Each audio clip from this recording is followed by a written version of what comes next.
মার্কিন president Donald ট্রাম্পের শতপ্রচেষ্টার পরও থামছে না ইউক্রেন যুদ্ধ। দেশটিতে একের পর এক হামলা ও শহর দখল করছে পুতিন বাহিনী।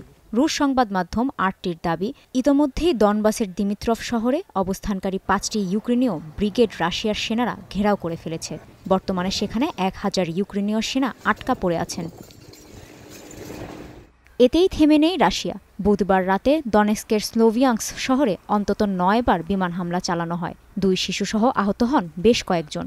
ক্ষতিগ্রস্ত হয় বেশ কয়েকটি ঘরবাড়ি। চলমান এ অস্থিরতা কমাতে শান্তি চুক্তির জন্য বুধবার মস্কোয় বৈঠকে বসেন পুতিন ও ট্রাম্পের বিশেষ দূত স্টিভ উইটকফ। তবে শূন্য ফলাফলে শেষ হয় বৈঠক। ট্রাম্পের প্রস্তাবের কিছু বিষয় পুতিন সম্মত হলেও যুদ্ধবন্ধের বিষয়ে কোনো অগ্রগতি হয়নি। স্থায়ী যুদ্ধ বন্ধের পরবর্তী পদক্ষেপ এখনও অস্পষ্ট রয়েছে বলে জানিয়েছেন মার্কিন প্রেসিডেন্ট। আমি শুধু বলতে পারি যে তাদের প্রেসিডেন্ট পুতিনের সঙ্গে তুলনামূলকভাবে একটি ভালো বৈঠক হয়েছে। আমরা দেখব কি হয়। এটি এমন একটি যুদ্ধ যা কখনোই শুরু হওয়া উচিত ছিল না। এটি ভয়াবহ একটি ব্যাপার।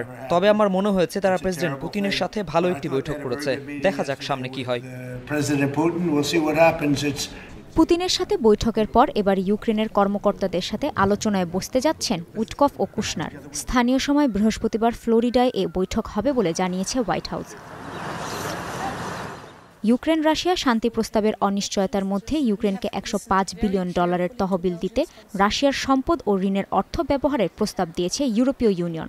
তবে বেলজিয়ামের বাধার মুখে এ প্রস্তাব এখনও অনুমোদন হয়নি। বেলজিয়ামের সঙ্গে রাশিয়ার দীর্ঘদিনের একটি বাণিজ্য চুক্তি রয়েছে। রাশিয়ার অর্থ ইউক্রেনকে দিতে হলে তা ইউরোক্লিয়ার প্রতিষ্ঠানের মাধ্যমে সম্পন্ন হবে, যা বেলজিয়ামে নিবন্ধিত। দেশটির আশঙ্কা, এই অর্থ ছাড়া হলে বেলজিয়ামের বিরুদ্ধে পাল্টা ব্যবস্থা নিতে পারে রাশিয়া। কাজী শাহরিন, স্টার নিউজ।